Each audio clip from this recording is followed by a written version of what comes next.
Лятото е време за разходки и забавления, но високите температури могат да бъдат опасни за нашите домашни любимци. Кучетата и котките не регулират телесната си температура по същия начин като хората и са много по-податливи на прегряване и топлинен удар. Как да ги предпазим? Осигурявайте постоянен достъп до прясна и хладна вода.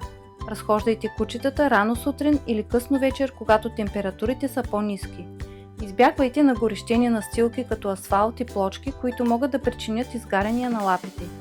Никога не оставяйте домашен любимец в паркиран автомобил дори за няколко минути. Осигурете сянка и прохладно място за почивка, особено ако животното прекарва време навън. Бъдете особено внимателни при възрастни животни, кученца, котенца, както и при породи с къса муцуна, които понасят жегата по-трудно. Признаците на прегряване могат да включват учестено и затруднено дишане, обилно лигавене, отпадналост, повръщане, нестабилна походка, загуба на съзнание. При съмнение за топлинен удар незабавно потърсете ветеринарна помощ. Ако забележите някои от тези симптоми, свържете се с екипа на Обединена ветеринарна клиника Варна.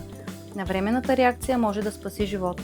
Пожелаваме ви спокойно и безопасно лято за вас и вашите любимци.